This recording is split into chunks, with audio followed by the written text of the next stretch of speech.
વડોદરા શહેરમાં રાજકારણ ગરમાયું છે અને માંજલપુરના ધારાસભ્ય યોગેશ પટેલ આવ્યા છે ફિલ્મી સ્ટાઇલમાં. રોક શકો તો રોક લો એવું કહીને વિરોધીઓને ખુલ્લો પડકાર ફેંક્યો છે.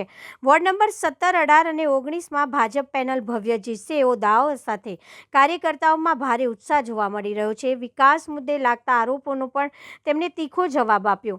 યોગેશ પટેલ કહે છે કે મારો વિકાસ મેં પોતે કર્યો છે, કોઈ સરકારી મેડિકલ સહાય લીધી નથી. અહીં સુધી કે 30 લાખ રૂપિયાનું ઓપરેશન પણ પોતાના ખર્ચે કરાવ્યું છે. તેમણે જાહેરમાં કહ્યું. ભાજપ શાસનમાં કોર્પોરેટરો અને ધારાસભ્યોના વિકાસની વાત પણ તેમણે દ્રઢતાથી રજૂ કરી. બળવાખોરોના મુદ્દે તેમણે સ્પષ્ટ કહ્યું કે આ પાર્ટીનો વિષય છે, નિર્ણય પણ પાર્ટી જ લેશે. સ્થાનિક સ્વરાજ્યની ચૂંટણી નજીક આવતા રાજકીય માહોલ ગરમાયો છે અને ભાજપ કાર્યકર્તાઓમાં જીતનો વિશ્વાસ સ્પષ્ટ દેખાઈ રહ્યો છે. આવતીકાલે મતદાન છે. મારી માંજલપુર વિધાનસભાની 17, 18 અને 19ના બોર્ડની વાત કરું છું.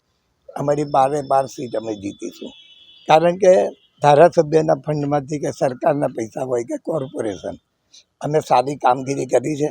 માંજલપુરને સારામાં સારું બનાવ્યું છે. હજુ માંજલપુર સારું થાય એવા મારા પ્રયત્ન છે. ખાસ કરીને કોંગ્રેસને બી હું કહું છું, તમે જે કરવું એ કરી લો, કારણ કે છેલ્લી રાતે જ બધું થતું હોય છે.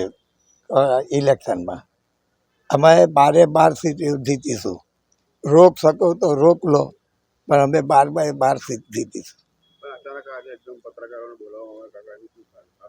ના, અમારી માંજલપુરની કામગીરી માટે અમારો નિલેશ રાઠોડ હોય, પરેશ બ્રહ્મભટ્ટ હોય કે નરેન્દ્ર પટેલ, આ લોકોએ અમારી સાથે હંમેશા બેસી જે વોર્ડનું કામ હોય, કોર્પોરેટરના સૂચન હોય, એ સૂચન સાચા છે કે નહીં એ બધું ધ્યાને રાખીને અમે કામગીરી કરીએ છીએ. ને એટલે માંજલપુરમાં તમે જુઓ, આજ લગીને જે બી બધા વિવાદો થયા, પણ માંજલપુરમાં કોઈ કામ માટેના વિવાદ નહીં થયા. એટલે મતદારોને બી વિનંતી કરું છું, આવતીકાલે મતદાન જરૂર કરો. અને આ વખતે કોર્પોરેશનમાં ભાજપ જ બેસશે, એમાં કોઈ બે મત નથી.